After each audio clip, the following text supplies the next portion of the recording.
नमस्कार दर्शकों, मैं हूं नाविका कुमार और आप जुड़ रहे हैं मेरे साथ सवाल पब्लिक का शो पर। वोटर लिस्ट वेरिफिकेशन की लड़ाई अब और बड़ी हो गई है। अभी तक जंग इस बात की थी कि इतने कम समय में जांच क्यों और कैसे की जा रही है, लेकिन अब लड़ाई एक कदम और आगे निकल गई है। वोटर वेरिफिकेशन को लेकर अलग अलग थियोरियां तैर रही हैं। एक तरफ जांच के दौरान इंटरनेशनल वोटर्स मिलने का दावा किया जा रहा है। बड़ी संख्या में इंटरनेशनल वोटर्स यानी सो कॉल्ड बांग्लादेशी, नेपाली और म्यांमार के वोटर्स मिलने के दावे पर सियासी तूफान मचा हुआ है। लेकिन सवाल है कि अगर कुछ ऐसा मिला है तो इलेक्शन कमीशन सबूत देश के सामने क्यों नहीं रखता?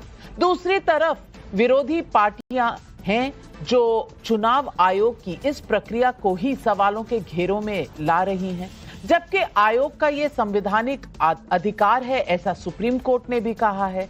तो क्या इस वजह से सिर्फ इसे रोक दिया जाए कि मोदी विरोधी पार्टियां ऐसा नहीं होने देना चाहती, भले ही राष्ट्र की सुरक्षा के साथ खिलवाड़ ही क्यों ना हो जाए, और सबसे बड़ी बात, वोटर लिस्ट में ही हेराफेरी क्यों ना हो जाए, भले मोदी को हराने के लिए so called Rohingya, Bangladeshi, Pakistani, Nepali का वोट लेना पड़े, इससे भी परहेज नहीं किसी को। वोटर लिस्ट वेरिफिकेशन का अभियान अब अंतिम पड़ाव की तरफ बढ़ रहा है। इस प्रक्रिया में अब सिर्फ 10 दिन बचे हैं। बिहार में 7 करोड़ 90 लाख मतदाताओं में से 6 करोड़ 81 लाख 67,861 मतदाताओं ने अपने गणना फॉर्म जमा करा दिए हैं। ये आंकड़ा कुल मतदाताओं का करीब 90% पहुंच भी चुका है। वोटर वेरिफिकेशन पर बड़ा अपडेट ये है कि अब तक की जांच में लगभग 1.59% मतदाता मृत पाए गए हैं।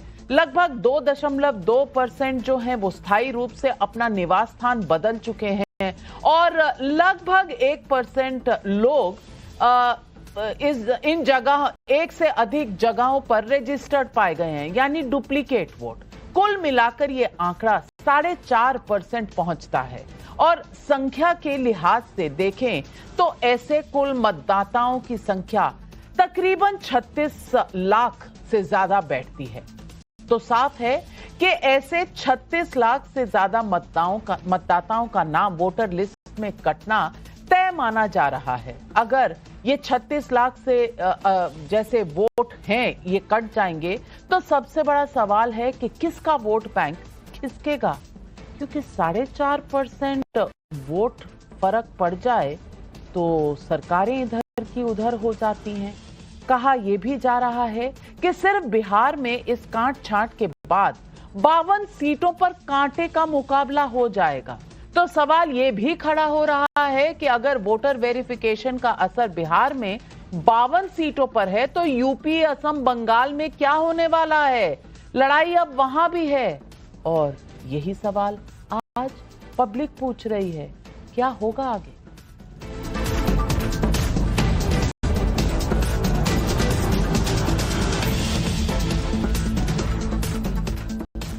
दर्शकों, आज एक और ऐसी खबर आई है जो चौंकाने वाली है। असम, जहां मुख्यमंत्री हिमंत बिस्वा शर्मा एसआईआर से पहले एनआरसी होने की बात कर रहे हैं, वहां से अपडेट है कि असम में 15 जिले मुस्लिम बहुल हो चुके हैं। दावा यह है कि आजादी के बाद असम में एक भी जिला मुस्लिम बहुल नहीं था। At the time of independence, there was not a single district that was Muslim majority. Now 15 district is already Muslim majority. So it is a very alarming situation in Assam. So very scientifically and tactically they are infiltrating people from lower Assam to middle Assam to upper Assam. Assam में 15 जिलों में आजादी के बाद मुस्लिम voters dominate कर रहे हैं, तो बिहार में इलेक्शन कमीशन सूत्रों का दावा है कि जांच में बड़ी संख्या में विदेशी नागरिक भी मिले हैं। इसमें पड़ोसी देश नेपाल, बांग्लादेश, म्यांमार से आए लोग शामिल हैं, जिनके ऊपर शक है कि उन्होंने आधार कार्ड और दूसरे फर्जी डॉक्यूमेंट्स के जरिए अपनी वोटर आईडी बनवा ली है। शायद इलेक्शन कमीशन प्रक्रिया पूरी होने के बाद ऐसी लिस्ट पब्लिक डोमेन में भी रखना चाहेगा। फिलहाल ऐसी बातें सूत्रों के हवाले से पता चली हैं और मीडिया ने उन्हें सामने रखा है। बिहार में आरजेडी के मुख्यमंत्री पद के दावेदार तेजस्वी यादव ने सुनते ही आग बबूला हो जाते हैं। वो ओवैसी एसआईआर प्रक्रिया पर सवाल उठाते हैं। कांग्रेस इस पूरी प्रक्रिया से बहुत परेशान है। सुनिए आज किसने क्या कहा। दो गुजराती आके बताएगा कि बिहार में कौन वोट करेगा, कौन तय करेगा हमारा वोटर लिस्ट। अब वोटवा से 3 बार तू प्रधानमंत्री बन गए, तो वो फर्जी नहीं था। बिहारी नहीं, इस देश के गरीब, मजदूर, दलित, पिछड़ों, आदिवासियों के खिलाफ चुनाव आयोग का सबसे बड़ा षड्यंत्र है। क्योंकि एसआईआर के माध्यम से जो अभी बिहार में किया जा रहा है वो लोगों की सबसे बड़ी ताकत, वोट देने की ताकत को छीना जा रहा है। असलियत यह है कि जो डींगे हाकी जा रही है कि 80% वोट फॉर्म आ गए, उसकी असलियत ग्राउंड रिपोर्ट से खुल रही है। आप क्यों कर रहे हैं? आपको राइट ही नहीं है।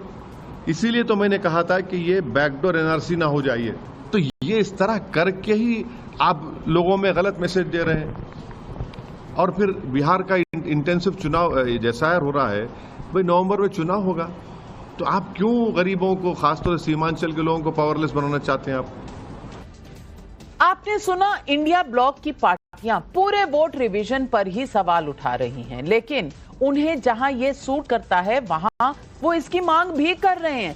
सुनिए अबू आजमी को, जो महाराष्ट्र में समाजवादी पार्टी के बड़े नेता हैं, मुस्लिम चेहरा हैं, वो कह रहे हैं कि महाराष्ट्र में वोटर रिवीजन होना ही चाहिए।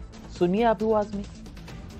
आने वाला जो बिहार का इलेक्शन हो या दूसरा कोई भी इलेक्शन हो, साफ सुथरा इलेक्शन हो, ये इलेक्शन कमीशन को तय करना चाहिए। इलेक्शन कमीशन किसी के पास किसी का मधुआ मजदूर नहीं है। बिल्कुल होना चाहिए, बिल्कुल होना चाहिए। मैं चाहूंगा कि इस इलेक्शन के पहले इसकी पूरी जांच होना चाहिए। इसमें किसी ने भी गलत नाम डाला उसको काटना चाहिए और गलत नाम डालने वाले अधिकारियों को सजा भी होना चाहिए। ऐसे में पब्लिक सवाल पूछ रही है। सवाल नंबर 1, बिहार में अगर 35 लाख बोगस वोटर्स हटेंगे तो फिर यूपी बंगाल में कितने बोगस वोटर्स हटने वाले हैं। सवाल नंबर 2, बिहार और बाकी देश में vote revision, backdoor NRC Maharashtra में समाजवादी पार्टी की डिमांड क्यों कर रही है? तब क्या बैकडोर एनआरसी नहीं है? और सवाल नंबर 3, असम से बंगाल तक वोटिंग डेमोग्राफी में बड़े बदलाव के पीछे सो कॉल्ड इंटरनेशनल वोटर्स क्या बड़ी वजह है? यही सवाल आज पब्लिक पूछ रही है और इन सवालों के जवाब देने के लिए आज हमारे साथ जुड़ रही हैं बीजेपी के राष्ट्रीय प्रवक्ता राधिका खेड़ा, अनंत विजय वरिष्ठ पत्रकार हमारे साथ हैं, अश्विनी कुमार मिश्रा कांग्रेस के नेता मेरे साथ है, कंचन यादव जी हमारे साथ जुड़ रही हैं, आरजेडी की राष्ट्रीय प्रवक्ता, विवेक श्रीवास्तव पॉलिटिकल एनालिस्ट मेरे साथ यहां स्टूडियो में है। लेकिन पहला सवाल वारिस पठान एआईएमआईएम के राष्ट्रीय प्रवक्ता से पूछना चाहती हूं। अब पूछना ये चाहती हूं आपसे वारिस पठान जी कि आप मुंबई से आते हैं, वहां पर आपके दोस्त अबू आजमी साहब कह रहे हैं कि यहां पर होनी चाहिए एसआईआर, महाराष्ट्र में भी, बिहार में भी, वहां, और वो भी मुसलमान हैं, शायद आप सर्टिफाई कर देंगे, लेकिन उन्हें वहां पर बैकडोर एनआरसी नहीं लग रही। बिहार में बैकडोर एनआरसी आपको क्यों लग रही है? क्योंकि वो कहते हैं दोनों जगह होना चाहिए। अब ये आपस में आप तय कर लीजिए कि ये बैकडोर एनआरसी है या नहीं है। देखिए नविका जी, मैं उनका स्पोक्स पर्सन नहीं हूँ, प्रवक्ता नहीं हूँ, उनके विचार है, मैं अपनी पार्टी की बात रखता हूँ और अपनी बात रख रहा हूँ आपके सामने। बात नंबर 1 तो ये है कि एसआईआर जो स्टार्ट में किया था इन लोगों ने, तब हमने क्या कहा था, आप करिए, मगर उसकी जो प्रतिक्रिया करने के पहले आपने एक भी पॉलिटिकल पार्टी को कॉन्फिडेंस में नहीं लिया, किसी से चर्चा भी नहीं की थी आपने, और आपने जो टाइम लिमिट फिक्स किया था उसमें प्रैक्टिकली इम्पॉसिबल था कि आप इतने वक्त के अंदर पूरा के पूरा जो ये कंप्लीट कर दे। हमारी पार्टी सबसे पहले जिसने कहा था कि एसआईआर की वजह से पहले ये बैकडोर एंट्री होगा एनआरसी का, और अब देखिए क्या हो रहा है, बात नंबर 3 ये है कि कॉन्स्टिट्यूशनल अथॉरिटी जो है ये ईसीआई, इसको अधिकार नहीं है कि नागरिकता तय करे। ये कौन होता? तो ये डाल दिया सूत्रों के हिसाब से हमको मिल रहा है। ये कौन से सूत्र है भाई? कहीं ये वही तो सूत्र नहीं है कि जो इसने बोल दिया था कि भारत ने इस्लामाबाद पे कब्जा कर लिया? कौन है सूत्र? सूत्र को क्या अधिकार है इस तरह की बकवासबाजी करने का? और अब देखिए इन्होंने क्या कहा कि एक ये मिल गया वो मिल गया। अरे भाई साहब, 2019 में बीजेपी के मंत्री ने सदन में खड़े होकर कहा कि 2016, 17, 18 कोई भी हमको फॉरेन नेशनल नहीं मिला, क्या करेंगे आप? अगर सेकंड नंबर बात ये भी सोचो कि जो बोल रहे कि इतने सारे बांग्लादेशी घुसपैठ घुस गए, रोहिंग्या वाले घुस गए, म्यांमार से लोग घुस गए। अरे भाई साहब, बॉर्डर के ऊपर मोस्ट ऑफ द स्टेट्स तो बीजेपी रूल्ड है और आप तो 11 साल से सत्ता के अंदर हो, तो आप क्या सो रहे थे?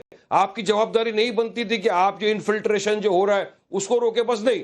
अब यहाँ पे क्या हो गया कि 35 लाख सोर्सेज से आपके माध्यम से समझ में आ रहा है कि 35 लाख वोटरों के नाम इन लोगों ने ऑलरेडी हटा दिए। तो अब ये बात है कि जो 2024 का चुनाव आया था, बिहार में लोगों ने वोट दिया। अगर फेक वोटर की वजह से मोदी जी और एनडीए की तो सरकार सत्ता में, उनकी वजह से अगर ये जीते तो उनको बोलना चाहिए हाँ कि भाई हम फेक वोटर की वजह जीते और अपने आप को हट जाना चाहिए सरकार से। इसका कोई जवाब है क्या आपके पास? और आगे भी बीएलओस की क्या प्रतिक्रिया है, किस हिसाब से किसी को फॉरेन नेशनल डिक्लेयर करे, ये नहीं मालूम।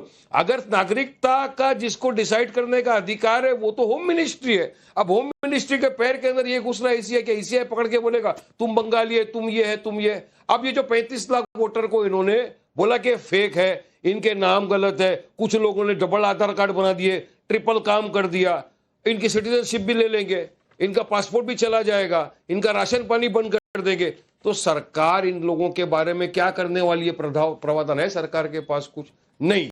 तो ये सब सारी जो चीजें की जा रही है नाविका जी, तो इलेक्शन कमीशन, आपके दो बड़े बड़े सवाल हैं और उसमें मैं बता दूं आपको, टाइम लिमिट में इतना डर था। 90% हो गया महाराज, अभी 11 दिन बाकी हैं, 90% हो गया है, तो आप किस बात से डर रहे हैं? नंबर 2, आपका बड़ा सवाल है कि ये नागरिकता चली जाएगी। वो नागरिकता नहीं देख रहे, वो बोनाफाइड वोटर हो सकता है या नहीं हो सकता है यही देख रहे हैं, क्योंकि वोट करने का अधिकार सिर्फ इंडियन सिटीजन को है। इसीलिए ये काम इलेक्शन कमीशन के दायरे में है और ये तो सुप्रीम कोर्ट ने भी मना नहीं किया जो आप मना कर रहे हैं। लेकिन कंचन यादव जी, मैं आपसे पूछना चाहती हूं कि किशनगंज में मुस्लिम आबादी लगभग 68% है, लेकिन वहां पर आधार कार्ड 126% है। यानी कि जो वहां की, मैं आ रही हूं वारिस भाई, आ रही हूं, अभी रैली नहीं है ना, डिबेट है। तो कंचन यादव जी, किशनगंज की बात कर रही हूं, 68% वोट है, वहां 126% आधार कार्ड है। अगर अररिया में मुसलमान देखे जाएं तो 50% है, 123% के आधार कार्ड है। और कटिहार में 45% मुसलमान है तो 123% आधार है। पूर्णिया में मुसलमान लगभग 40% है, 121% आधार कार्ड है। तो कहीं ना कहीं तो गड़बड़ तो है ना, तो ये गड़बड़ नहीं होनी चाहिए। नाविका जी, आपको किस सूत्रों के हवाले से पता चला है कि ये जो बढ़ा हुआ आधार कार्ड है वो जो 60% मुसलमान है उन्हीं के हैं? आपको किस सूत्रों के हवाले से पता चला? हो सकता है हिंदुओं के हो, नहीं हो सकता है हिंदुओं के हो, लेकिन पॉपुलेशन क्योंकि पॉपुलेशन से ज्यादा आधार कार्ड है तो चेक करना तो बनता है। मुझे सचमुच सरोकार नहीं है कि वो भारतीय हैं, हिंदू हैं, मुसलमान हैं, पर मुझे उससे कोई सरोकार नहीं है। लेकिन 123% अगर आधार कार्ड है तो दिक्कत तो है। नहीं नाविका जी, देखिए आप हमारे बीच में बोल दी तो आप हमें एक्स्ट्रा टाइम देंगे, ठीक है? और आपने वहां मुसलमान है इसलिए वो ज्यादा बन गया इसलिए बोलिए। आप 2023 में इसे UIDAI का नंबर है, इसने आधार से निकाला था। मैंने आपके भी चैनल पे बताया था, दिल्ली में 213 लाख पॉपुलेशन बताया था, आधार कार्ड की संख्या 227 लाख बताई थी। तो ये सिर्फ बिहार की और एक पर्टिकुलर जिले की बात नहीं है नाविका जी। 10 से ज्यादा राज्य ऐसे बिहार में है, आप डेटा देख लीजिए, 10 से ज्यादा राज्य ऐसे हैं जहां पर आधार सेचुरेशन पॉपुलेशन से ज्यादा है। खैर, आपका जवाब मैंने उस पर दे दिया। दूसरा जवाब, आप बार बार कह रही थी कि सूत्रों के हवाले से आ रहा है कि बीएलओ जो है आइडेंटिफाई कर रहे हैं कि हाँ बांग्लादेशी रोहिंग्या ये आ गए। हमें यह भी नहीं भूलना चाहिए कि 2019 में सिटीजनशिप अमेंडमेंट एक्ट के थ्रू इसी गवर्नमेंट ने कहा था कि 2014 के पहले अदर देन मुसलमान जो भी हमारे पड़ोसी मुल्क से आए हैं उन सबको सिटीजनशिप मिलेगा। तो क्या कर रही है इस पे इलेक्शन कमीशन का, क्या स्टैंड है इस पर? क्या उनको इलेक्टोरल रोल में डाल रही है या उनको सूत्रों के हवाले से बता रही घुसपैठी आगे? तो सरकार का इलेक्शन कमीशन तो सरकार पे सवाल उठा रही, क्योंकि सरकार ने ही ये लॉ पास किया था कि इनको सिटीजनशिप मिलेगा और इलेक्शन कमीशन कह रही घुसपैठी आ गए। तो ये हमारे सवाल है। 35 लाख लोग जो आप कह रही हैं कि बोगस वोटर हैं, हटने चाहिए, ये कह रहे हैं। 2024 में आपने समरी रिवीजन किया था, समरी रिवीजन में आपको यह नहीं मालूम था कि ये लोग मर चुके हैं, ये लोग परमानेंटली माइग्रेट कर चुके हैं, या ये लोग डुप्लीकेटेड वोटर? अभी 2024 में किया था, ज्यादा समय नहीं हुआ है। तो क्या ये 35 लाख वोटर्स वोट किए थे या नहीं किए थे? ये तो फिर जो पुराने इलेक्शन हुए उस पर सवाल खड़े होंगे। आज नाविका जी हालात ऐसी आ गई है कि इलेक्शन कमीशन भी सिर्फ और सिर्फ इस बात पे टिका है कि कैसे 100% हम फॉर्म फिल करके कोर्ट में अपने आप को डिफेंड कर सके। बस यही उनका पॉइंट बचा हुआ है। 88% फॉर्म भरा गए कह रहे हैं, लेकिन क्या ये प्रेस कॉन्फ्रेंस करके या प्रेस रिलीज करके या सूत्रों के हवाले से इलेक्शन कमीशन बता दे कि इसमें से कितने परसेंट ऐसे हैं जिनके 11 में से एक भी डॉक्यूमेंट सबमिटेड है और कितने ऐसे हैं जिनके एक भी डॉक्यूमेंट सबमिटेड नहीं है, इवन फोटोज भी नहीं लगा, सिग्नेचर भी नहीं लगा। इलेक्शन कमीशन तो ये कहता था बीएलओ घर घर जाएंगे और फॉर्म भरवाएंगे। एक भी गांव में बीएलओ किसी के घर नहीं जा रहा, एक पेड़ के नीचे बैठ जा रहा है, पूरे गांव वालों को बुला रहा है, खुद ही फॉर्म भर दे रहा है, खुद ही साइन कर दे रहा है। डॉक्यूमेंट है तो दो, नहीं है तो ना, तो सब कुछ चलेगा। तो पूरी तो फिर डर किस बात का? डॉक्यूमेंट है तो दो, नहीं है तो मत दो, सब कुछ चलेगा, तो फिर डर किस बात का? और आप सीए की बात कर रहे हैं, सीए में तो मुसलमानों का कोई क्वेश्चन ही नहीं था। वो तो जो माइनॉरिटीज हमारे आसपास के देश में है, वो माइनॉरिटीज तो हिंदू हो सकते हैं, सिख हो सकते हैं, क्योंकि ये तो मुस्लिम देश है। लेकिन राधिका खेड़ा जी, ये इतना बात का बतंगड़ क्यों है? डर किस बात का है? मेरी समझ में नहीं आ रहा, प्लीज समझा दीजिए। सभी को नमस्कार। नाविका जी, सर का मतलब चाहे इलेक्शन कमीशन हो, देश की जनता हो, आप और हम हो, सबके लिए मतलब है स्पेशल इंटेंसिव रिवीजन। लेकिन आरजेडी, कांग्रेस और इंडी गठबंधन के लिए इसका मतलब रह गया स्कैर्ड, इनसिक्योर्ड एंड रैटल्ड।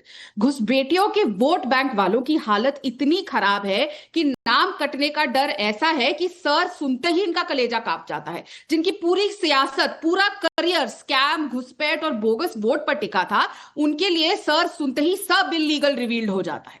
अब घबराहट सिर्फ फॉर्म की नहीं है, फॉर्म से ज्यादा फॉर्मूला की है। जब भारत की जो वोटर लिस्ट में बोगस, घुसपैठी और फर्जी नाम हटाने की कानूनी प्रक्रिया शुरू होती है, तो सबसे ज्यादा तड़प और चीख कहां से आ रही है? आरजेडी से आ रही है, सबसे ज्यादा कांग्रेस पार्टी से आ रही है और इंडिया अलायंस के इनके कुछ साथियों से, जिन लोगों ने लगातार फर्जी वोटों को सत्ता का रास्ता अपनाया था। अब बिहार में इसी सर के तहत 6.6 करोड़, अरे बीच में मत बोलिए आपको, नाविका जी ये वहां पे स्टूडियो में बैठे हैं, इसका जैसे ही असलियत आती है बीच में बोलते हैं। I am sorry, this is not the way. Bihar में सर के तहत, अच्छा वो अपना जवाब देने आप ही के पास आऊंगी। बिहार में सर के तहत करीबन 6.6 करोड़ से ज्यादा मतदाता का एन्यूमरेशन फॉर्म जमा किया जा चुका है, जिसमें से करीब 1.6% मृत पाए गए हैं, 2.2% स्थायी रूप से शिफ्ट हो चुके हैं एंड करीबन 1% डुप्लीकेट पाए गए हैं अभी तक, और 88% के रिकॉर्ड क्लीन हो चुके हैं। बाकी लोगों के ये जो डेटा आ रहा है वो उसकी डेटा की ऑथेंटिसिटी क्या है, कितने फॉर्म सबमिट किए गए, कितने लोगों ने अगर आप मेरे बीच में बोलेंगे ना, मैं लगातार आपके बीच में बोलूंगी और मैं बोलने नहीं दूंगी। नहीं, आप जो डेटा दे रहे हैं उसके ऑथेंटिसिटी के बारे में पूछ रहा हूं। ये जो डेटा है, ये इलेक्शन कमीशन रोज प्रेस रिलीज देता है और उसमें ये आंकड़े होते हैं। लेकिन आप इतना रैटल क्यों हो रहे हैं? ये ऑफिशियल डेटा आप चाहें तो वेबसाइट में जाएं, आपको भी मिल जाएगा। खत्म तो करने दीजिए। शुरुआत में कह दिया था आर फॉर रैटल्ड है सर में, आर जो है वो कांग्रेस और उनके प्रवक्ता राहुल गांधी और उनके पपीज के लिए ही है, आर फॉर रैटल्ड। अब सवाल ये है कि जब इतनी पारदर्शिता सिस्टम में हो रही है तो इनको खटक क्यों रही है? क्यों आरजेडी जैसे दल, कांग्रेस जैसे इनके प्रवक्ता सुप्रीम कोर्ट में जाकर इस प्रक्रिया को रोकने की मांग करते हैं? तेजस्वी यादव तो प्रेस कॉन्फ्रेंस कर करके किस तरीके के शब्द इस्तेमाल करते हैं, चुनाव आयोग को गालियां देते हैं, ऐसे शब्द इस्तेमाल करते हैं जो एक सभ्य समाज से आया हुआ इंसान आपके शो पे नहीं बोलेगा। अभिषेक मनु सिंघवी कांग्रेस के राज्यसभा नेता और साथ ही में उनके वकील जाके कोर्ट में कहते हैं कि फॉर्म भरवाने का संविधान के विरोध है। संविधान का मतलब भी पता है कांग्रेस पार्टी को, जिन्होंने संविधान की धज्जियां उड़ाई थी इमरजेंसी के समय। नाविका डर इनको जी, इस बात का है कि नाविका चाहे जी, बिहार हो, संविधान की बंगाल हो, बातें उत्तर प्रदेश हो, RSS वालों सब से जगह जो इनके संविधान बोगस जला के वोटिंग बैठे हैं। फैक्ट्री बंद होने वाली है। एक मिनट राधिका खेड़ा जी, मैं एक चीज की क्लैरिफिकेशन चाहती हूँ। आपने पपीज कहा, Rahul Gandhi and his puppies, मैंने ये सुना। मैंने तो कहा था, नहीं मैंने तो कहा था पप्पू एंड हिज पपीज। अब पप्पू किसको समझना चाहते हैं इनकी मर्जी है। अभी मैं तो भाषा की बात कर रही नहीं, थी। अगर ये मानते हैं वो अभी ये पप्पू है, भाषा की बात कर रही थी। Objectionable language for fellow politicians है। मैं और वो भी समझती तब हूँ जब ये कि खुद कुछ समय पहले अगर कांग्रेस हम में थी। भाषा और अगर हम तेजस्वी जी की भाषा पर क्या हो गया ऑब्जेक्ट कर राधिका रहे जी हैं तो आपको? ये भाषा भी शोभा नहीं देती। और मैं इसे एक्सपेंड कर रही हूँ, और मैं इससे बिल्कुल सहमत नहीं हूँ। इस तरह की भाषा किसी के लिए नहीं इस्तेमाल होनी चाहिए। लेकिन सवाल वापस घूम फिर कर इस पर आता है अश्विनी जी कि दिक्कत किस बात की है। दिक्कत इस बात की है कि ये जो मृत लोग हैं 1.6%, 2.2 जो बाहर चले जा चुके हैं बिहार से, या 0.73% जो डुप्लीकेट नाम है, क्या इन्हें नहीं ठीक होना चाहिए? मैं पूछना चाह रही हूं। ये तो 4.5% यही है, अभी तक इसमें फॉरेनर तो आए नहीं, तो इसमें दिक्कत क्या है?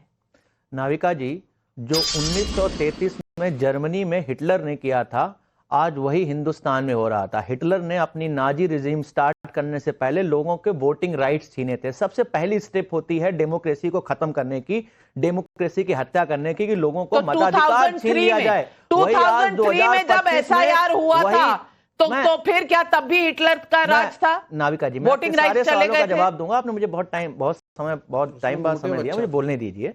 जो 1933 में हिटलर ने शुरू किया था, आज वही 2025 में ये भारतीय जनता पार्टी की गवर्नमेंट कर रही है। ECI जैसी संस्था, इलेक्शन कमीशन जैसी संस्था जो सपोज टू बी इंडिपेंडेंट होनी चाहिए थी, आज वो कठपुतली बनकर रह गई है सरकार के हाथों में। और जो अभी आप यहां पर चर्चा हो रही थी कि इलेक्शन कमीशन जो है नागरिकता की जांच नहीं कर रहा था। लास्ट टाइम जो मैंने कॉन्स्टिट्यूशन पढ़ा था उसमें यही लिखा था कि कोई भी भारत का नागरिक 18 साल से ऊपर का है तो उसको वोट देने का अधिकार होना चाहिए। सुप्रीम कोर्ट कौन होता है वोट देने का अधिकार छीनने वाला? अगर वो नागरिकता की जांच नहीं कर रहा, अगर कोई 18 साल से ऊपर का व्यक्ति है और उसको वोट देने का अधिकार छीन लिया गया, तो आप बोलते उसकी नागरिकता नहीं गई क्या? अगर नहीं गई तो ये लोकतंत्र का सबसे बड़ा एक उपहास होगा कि एक लोकतंत्र का आदमी जिसका नागरिकता होते हुए वोट देने का अधिकार ना मिले, और ये नेचुरल जस्टिस के खिलाफ भी है। रही बात बिहार में वोटर्स की, इलीगल माइग्रेंट्स की, जिस हिसाब के प्रेडिक्शंस आ रहे हैं नाविका जी, एंड हमने देखा कि BLO वहां पर किस तरीके से घूस लेकर के भी लोगों के नाम काट छांट रहे हैं, इस टाइप की घटनाएं भी आ रही हैं। अगर एक व्यक्ति का भी वोटर लिस्ट से नाम काट दिया जाए जो देश का नागरिक है, तो यही देश के लिए कलंक की बात है। और आप तो यहाँ पर 10 से 15% लोग तो इसी बात की है, दिक्कत तो इसी बात की है कि यही तो जानना है कि भारत का नागरिक है या नहीं है। भारत का नागरिक है तो वो बिल्कुल वोट करेगा, और भारत का नागरिक नहीं है तो वो वोट क्यों करेगा, कैसे करेगा, इस पर ही तो सवाल है। नाविका जी, पहले ये डिसाइड कर लें। हम बार बार ये बात को घुमा रहे हैं। एक तरफ हम बोल रहे हैं इलेक्शन कमीशन जो है नागरिकता की जांच नहीं कर रहा, सिर्फ वोट के अधिकार की जांच कर रहा है, और फिर दूसरी तरफ हम बोलते हैं कि हम ये जांच कर रहे हैं कि नागरिक है कि नहीं है। पहले एक चीज पे भारतीय जनता पार्टी और आप एग्री कर जाओ कि हम किस चीज की जांच कर रहे हैं, वोट के अधिकार की जांच कर रहे हैं, नागरिकता के जांच के अधिकार की बात कर रहे हैं। मेरे हिसाब से इसमें कोई दो राय नहीं है। रही बात आपने 2003 का एग्जांपल दिया था, मुझे उस पर बोलने दीजिए। आपने सवाल उठाया है तो मेरे हिसाब से वोटर कार्ड वो बनाएंगे, बाकी पासपोर्ट वगैरह उनके दायरे में नहीं है। लेकिन राधिका खेड़ा जी, ये बात समझ में क्यों नहीं आ रही है? नाविका जी, यहाँ पे हिटलर की बात हो रही है। मुझे लगता है हिटलर को देखने की जगह इनको मिरर में अपनी परछाई देखनी चाहिए, क्योंकि हिटलर की तरह इमरजेंसी देश में लगाने वाली इन्हीं की नेता इंदिरा गांधी जी थी। तो इनको तो यहाँ पे आके हिटलर और लोकतंत्र और कॉन्स्टिट्यूशन, जिसमें इन लोगों ने लगातार अमेंडमेंट्स करे, उनकी बात ना करे। भारतीय जनता पार्टी, श्री नरेंद्र मोदी जी की सरकार, उनके नेतृत्व में प्रतिबद्ध है ये इंश्योर करने के लिए कि हमारे देश के हर नागरिक को। देखिए नाविका जी, फिर मैं इनको कुछ बोलूंगी तो इनको तकलीफ होगी। आपने सवाल उठाया तो जवाब तो सुनिए। नहीं तो जवाब देना क्या है? कमाल है, आप तय करेंगे कि वो क्या जवाब देंगी। ये रेगुलरली बीच में बोलते हैं, फिर इनको कुछ बोला जाता है, इनको भी नहीं बोला जाता, किसी के लिए रैंडमली बोलो, ये पर्सनली ले लेंगे, फिर आपको शिकायत लगाएंगे और बीच में लगातार बोलेंगे। इनको याद रखने की बात। अश्विनी जी शांति, राधिका खेड़ा मैं जी जवाब। आपके शो पे बहुत जिम्मेदारी से ये बात कह दूं, ये बैकडोर एनआरसी नहीं है, ये फ्रंट लाइन क्लीनिंग है जो प्रधानमंत्री श्री नरेंद्र मोदी जी के नेतृत्व में पूरे संविधान की गरिमा से चलाई जा रही है। और लोकतंत्र में जिस तरीके की घुसपैठ इन्होंने करी थी, और हम कैसे भूल सकते हैं झारखंड का चुनाव कुछ समय पहले ही हुआ था नाविका जी, उसमें इनके जनरल सेक्रेटरी, कांग्रेस पार्टी में 8 या 9 जनरल सेक्रेटरी होते हैं जो मेन इनके सो कॉल्ड हेड्स होते हैं और सब कुछ डिसीजन सीडब्ल्यूसी में वही लेते हैं। उसमें गुलाम अहमद मीर साहब जो झारखंड के प्रभारी है, उन्होंने क्या कहा था, जितने भी रोहिंग्या हैं जो हमें वोट देंगे उनको भी 300 रुपए का सिलेंडर मिलेगा। रोहिंग्या क्यों वोट देंगे, रोहिंग्या को क्यों भारत के नागरिकों के पैसे में से 300 रुपए का सिलेंडर मिलेगा? क्योंकि इनका वोट बैंक वो है। अगर ये हम हटा देंगे घुसपैठियों को, रोहिंग्या को, तो इनको तकलीफ होने लग जाएगी। फिर इनको इन्होंने ऑन रिकॉर्ड कहा था दिल्ली के चुनाव में इनके नेताओं ने भी बोला था कि रोहिंग्या को मकान देंगे। दूसरी बात, दिल्ली के चुनाव में इनके नेताओं ने भी बोला था रोहिंग्या को मकान देंगे। किस मुंह से बात कर रहे हो? और बोल लो घुसपैठ हमने कराई, बीएसएफ सरकार तुम्हारी, बीएसएफ तुम्हारी, घुसपैठ हम करा रहे हैं। शर्म आनी चाहिए तुमको जो बोल लो घुसपैठ हम करा रहे हैं। तुम्हारी सरकार 11 साल से क्या झक मरा रही है कि इतने घुसपैठी आ गए हैं? अब नाविका जी ये कैसी अरे कैसी बातें कर रहे हो आप कैसी बातें कर रहे हो? आप बोल रहे हो हम घुसपैठ करा रहे हैं 11 साल से, सरकार तुम्हारी, बीएसएफ तुम्हारा, बॉर्डर तुम्हारा, घुसपैठ हम करा रहे हैं। नाविका जी आप बोल रहे हो घुसपैठ हम करा रहे हो। तुम्हारा नेता दिल्ली चुनाव आके बोलता है कि हम सारे रोहिंग्याओं को यहाँ पर पक्का मकान दे बना के देंगे। अपने गरीब बात को उठा के देखिए। अश्विनी जी राधिका खेड़ा को भी बोलने दीजिए, वो स्टूडियो में नहीं है, थोड़ा डिसएडवांटेज है। बोलिए राधिका जी।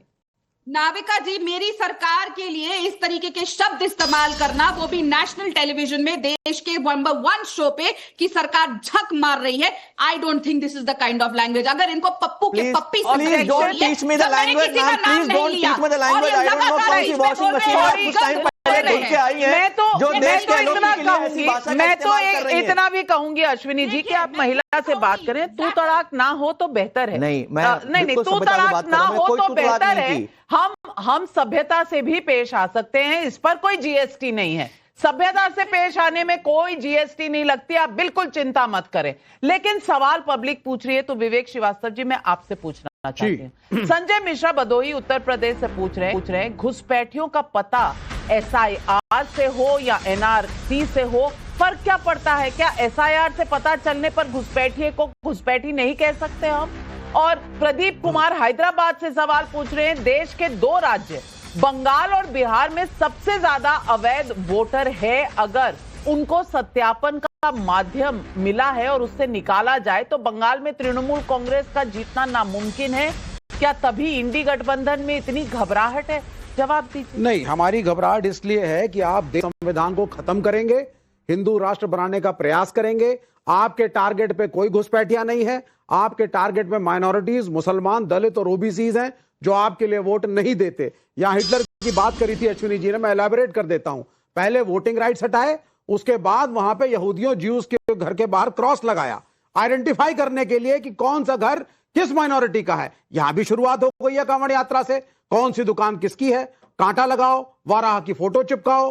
तो यहां भी आप उसी रास्ते पे चल रहे हैं। ये बैकडोर एनआरसी नहीं है, ये फ्रंट डोर एनआरसी है to take away the rights of the Muslims and the minorities. ये षड्यंत्र है और इसीलिए हम मुखालिफत करेंगे इसकी। क्यों जीते आप रिजाइन करिए ना एज द प्राइम मिनिस्टर।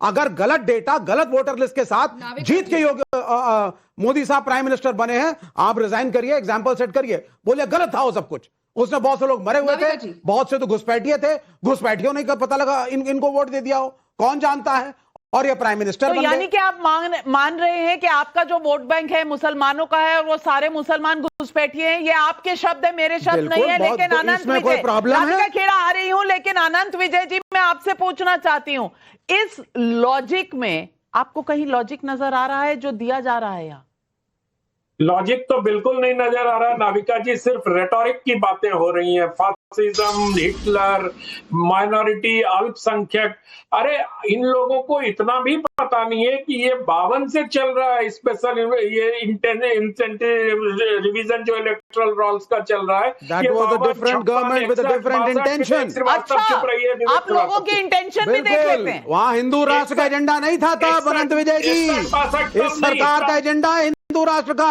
तब एंटी माइनॉरिटी नहीं थे, आप मुसलमान के घोर विरोधी हो। सेकंड अरे ग्रेड सर, सिटीजन बताओ, बनाना चाहते अरे हो बोलने तो दीजिए भाई। तो ये अंदाजा आप बोल लगाइए रहे थे तो मैं शांत था। नियत का आप फर्क बोल रहे थे मैं अच्छा। शांत था। आप जी। बोल रहे थे मैं शांत था। जी, जी, थोड़ा तो बोलिए ये परिचय मत दीजिए कि आप वामपंथी हैं और आज राजनीतिक विश्लेषक वामपंथी तो लिखवा बहुत दिया है। अच्छे लोग होते हैं सर। अरे भाई चुप रहिए ना। अपनी आप संस्कारों का परिचय राष्ट्रीय चैनल पे क्यों दे रहे हैं विवेक श्रीवास्तव जी? देना आप जिस पड़ेगा ना सर। विचारधारा से आते हम हैं, क्या मुसलमानों उसमें के माइनॉरिटीज को बदतमीजी बचाना सबसे- चाहते हैं, मुझे बताना अपनी बात पड़ेगा। कहने दीजिए। दलितों भाई साहब, बैकवर्डों के मुझे साथ है, अपनी बात वामपंथी कहने बताना दीजिए। पड़ेगा। अच्छा ठीक है ठीक है। मुझे बोलिए। अपनी बात कहने दीजिए। आप बोलिए अपनी सर, बात बोलिए। कहिए। मैं बोलिए सर। आपकी बात पे कुछ कह ही नहीं रहा हिटलर हूं। मत बनिए। हिटलर मत बनिए, स्टालिन मत बनिए। आप स्टालिन और लेनिन के बारे में विवेक श्रीवास्तव के मुंह से सुन के बहुत अच्छा लग रहा है कि आज स्टालिन और लेनिन को वो हिटलर के बराबर मान रहे हैं। बिल्कुल नहीं। लेनिन और स्टालिन ने मैंने कितने करेक्ट- लोगों का कत्लेआम किया। खैर छोड़ दीजिए उस बात को। मैं तो सिर्फ इतना कह रहा हूं कि आज जो बिहार में हो रहा है वो नेशन वाइड इंटेंसिव इसका एक हिस्सा है। और आप इसको मानिए कि जो लोग मृत थे, आप लोग कैसी दलील दे रहे हैं कि नरेंद्र मोदी को इस्तीफा दे देना चाहिए? क्या मृत लोग 2024 में उठ के आके वोट डाल रहे थे? अरे अगर कैसी आप बात ये कर रहे अज्यूम हो? करके मतलब मुझे कह ये रहे तो- हैं ये तो कि बहुत बड़ी बचपन संख्या मतलब घुसपैठियों की व्यू थी, भी नहीं है 30-35 आपका। लाख, मैं तो तो सिर्फ उन इतना वोटर्स कहना चाह रहा के हूं द्वारा विवेक दिए गए श्रीवास्तव जी वोटों को कि आप कैसे लोग क्यों गिना संविधान आपने का ज्ञान न 2024 दें। अभी आप लोग कह रहे थे कि इलेक्शन कमीशन कॉम्प्रोमाइज्ड हो गया है। इलेक्शन कमीशन को मंत्री किसने बनाया? इलेक्शन कमिश्नर को सांसद किस पार्टी ने बनाया? आप 2025 की बात करिए। किसने बनाया? 2025 की गलतियों को कवर करने के लिए यानी कि आप पुराना पीछे मत पुराना जाइए। इतिहास कोई पीछे की मायने नहीं सरकारें तो रखता। बहुत अच्छी नहीं नहीं हैं। तो नवीन 12 साल चावला पहले। भूल गए हाँ, आप, हाँ। मनोहर सिंह गिल भूल गए नहीं, आप। नहीं, पर आप ऐसी सब नहीं भूल थी कि गए। दलितों, बैकवर्डों, आपके- यादवों और आपके मुसलमानों को 100 वोट खून कटवाए। माफ, आपके 100 खून माफ, बात करें तो आगे। नवीन चावला मुसलमानों, दलितों, यादवों और उन लोगों के वोट नहीं कटवाते थे कि बाई चांस आरजेडी ना जीत जाए, तेजस्वी ना आ जाए साहब, कहीं तेजस्वी मुख्यमंत्री बन गए तो क्या होगा? अरे भैया, शाह एजेंडा नहीं करते थे नवीन। शाह कमीशन रिपोर्ट इमरजेंसी की पढ़ लीजिए, अगर नहीं पढ़ी है तो पता चल जाएगा क्या कौन कहां कितने पानी में था। लेकिन सवाल पब्लिक पूछ रही है तो पब्लिक के सवाल। महेंद्र हरित का कैथल हरियाणा से सवाल है, चुनाव आयोग अगर वोटर लिस्ट की जांच कर रहा है तो विपक्ष को दिक्कत क्यों होती है? क्या नेपाली, बांग्लादेशी, रोहिंग्या को भारत में वोट का अधिकार होना चाहिए? क्या यह संविधान में लिखा है? अशरफ अली अनूपपुर से सवाल पूछ रहे हैं, जब विपक्ष चुनाव आयोग से सवाल पूछ रहा है तो उसका पक्ष लेने के लिए बीजेपी के नेता हमेशा आगे क्यों आ जाते हैं? राधिका खेड़ा, आप जवाब दे दीजिए। ये बात तो हम इलेक्शन कमीशन के प्रवक्ता नहीं है, लेकिन जब देश की सरकार पर लगातार मोदी जी पर ऐसे सवाल उठेंगे और यहाँ पे बैठे लेफ्ट के जो बची खुची लेफ्ट है उसके प्रवक्ता कह रहे हैं कि हम मुस्लिम विरोधी हैं, तो भाई साहब दिल्ली के इलेक्शन अभी खत्म हुए हैं, मुस्तफाबाद जहाँ पे 70 to 75% मुस्लिम पॉपुलेशन है, वहां पे भी भारतीय जनता पार्टी के विधायक जीत के आए हैं। तो अगर हम मुसलमान विरोधी होते तो वहां से हम जीत के नहीं आते, 30% वोट से नहीं जीत सकते। थोड़ी कॉमन सेंस इस्तेमाल करें, बीच में काय मत करिए। हिंदू विरोधी जो आप एग्जांपल दे रहे हो, इसी लॉजिक से आप हिंदू विरोधी हुए तो क्या अयोध्या हार के आए हो? लगती हूँ इनको तकलीफ होती है। आर फॉर राइटेड इंसर्ट बिल्कुल इनके लिए बना है। हमारी सरकार ने ना कभी इलेक्शन कमीशन को नवीन चावला के थ्रू नहीं दबाया है और ना हमने कोई भारतीय जनता पार्टी हिंदू विरोधी है नाविका जी, इसको ब्रेकिंग लगाया जाए। भारतीय जनता पार्टी अयोध्या में हारी है क्योंकि हिंदू विरोधी है। इनका राधिका जी का लॉजिक है, ये नेशनल स्पोक्सपर्सन है जो 6 महीने पहले पता नहीं कौन सा भारतीय जनता पार्टी के वॉशिंग पाउडर में धुली है और इनका बिल्कुल जो है एग्जाम्पल ही चेंज हो गया। भाई साहब, मैं जिस भी वॉशिंग पाउडर से धुली हूँ, आपको तो कांग्रेस पार्टी में कोई जानता भी नहीं है, ना आप उनके प्रवक्ता है, तो आप चुप रहिए। मैं बोलूंगी आपकी एंट्री भी नहीं है, पार्टी का कार्यकर्ता हूँ राधिका जी, और मुझे कांग्रेस पार्टी में कोई जाने ना जाने इससे फर्क नहीं पड़ता। मैं देश के लिए यहाँ पर देश की जनता के लिए खड़ा हूँ, देश की जनता के लिए खड़ा हूँ, देश के लिए खड़ा हूँ।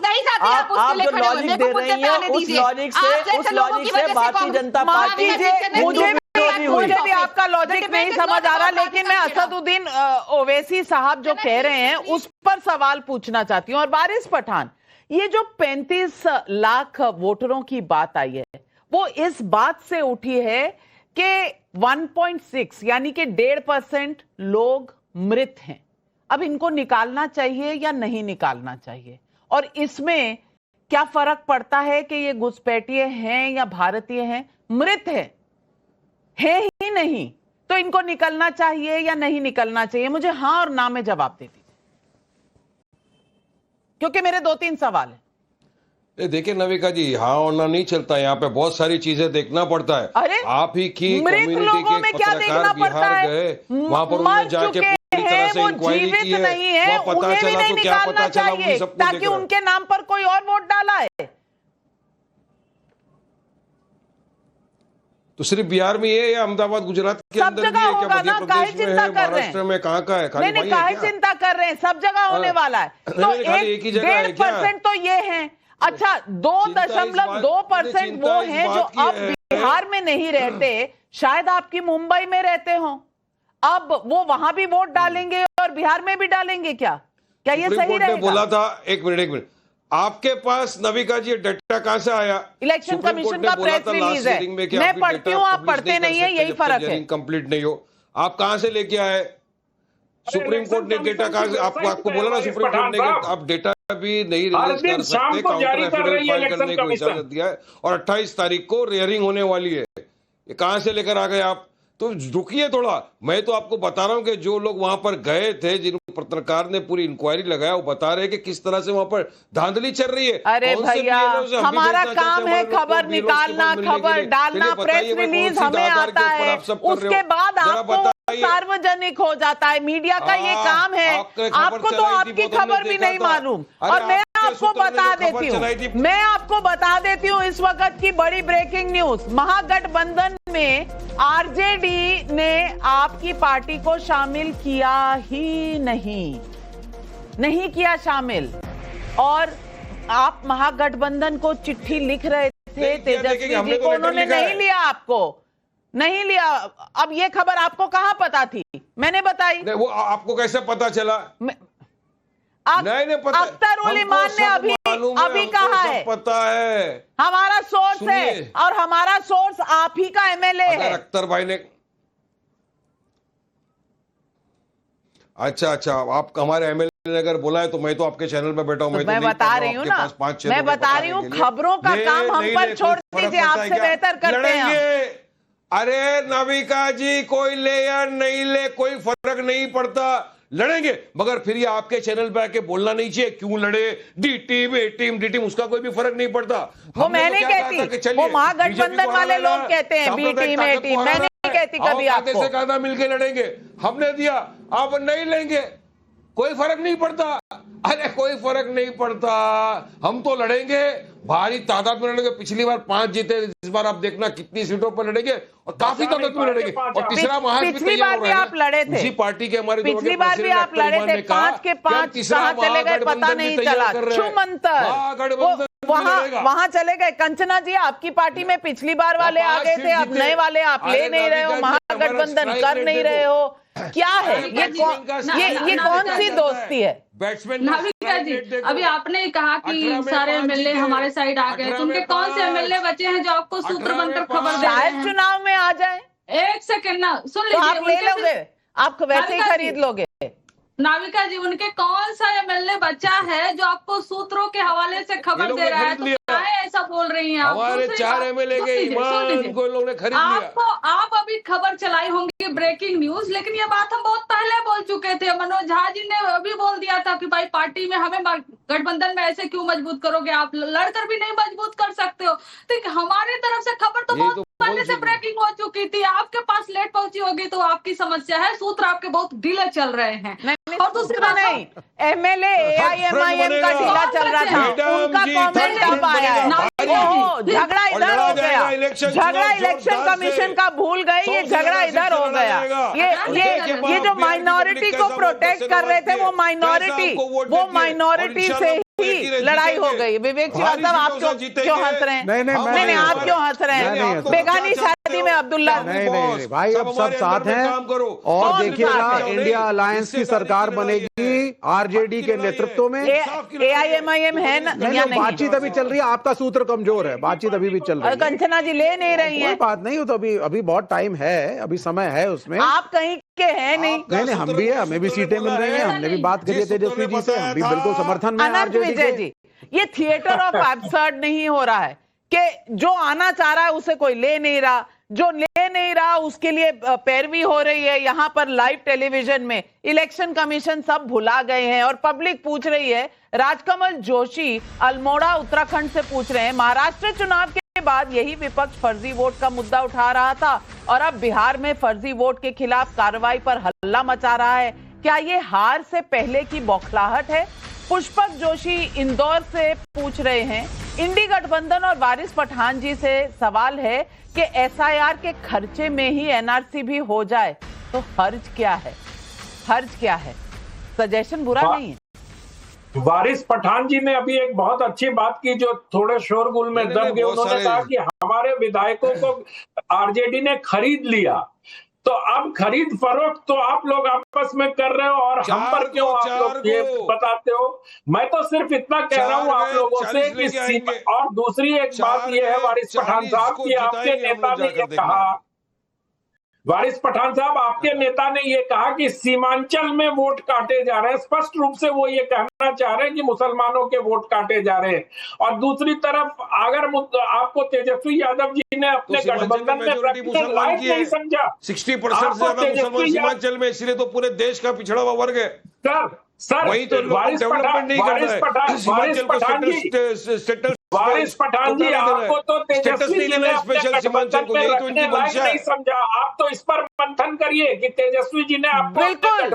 और मैं ये पूछना चाहती हूँ कि ये सवाल हमने पब्लिक से भी पूछ लिया, क्या आलोचना सिर्फ इस बात से है कि बोगस वोटरों में छटनी हो जाएगी तो जीत थोड़ी संदिग्ध हो जाएगी? सैंपल साइज 20,000 लोग, हाँ कहने वाले 86% लोग, नहीं कहने वाले 12%, कोई व्यू नहीं है जिनका वो है 2%। लेकिन आज दर्शकों मैं आपको बताना चाहती हूं, इन्हें महाराष्ट्र में चाहिए रिवीजन, बिहार में नहीं चाहिए। ये वही ईवीएम वाली थ्योरी है। तेलंगाना में ईवीएम चलते हैं, वहां कांग्रेस की सरकार बन जाती है। हिमाचल में ईवीएम चलती है, वहां कांग्रेस की सरकार बन जाती है। झारखंड में बन जाती है, कर्नाटक में बन जाती है, वहां ईवीएम बिल्कुल दुरुस्त। बाकी जगह जहां बीजेपी जीतती है वहां ईवीएम में गड़बड़। वैसे ही अब ये वोटर रिवीजन हो गया है और महाराष्ट्र में चाहिए, बिहार में नहीं। ये इस पूरी दिक्कत का, मर्ज का इलाज क्या है? यही सवाल आज पब्लिक पूछ रही है। आज तमाम पैनलिस्ट को धन्यवाद करती हूं, लेती हूं दर्शकों आपसे इजाजत। नमस्कार, जाइएगा मत, पाठशाला बस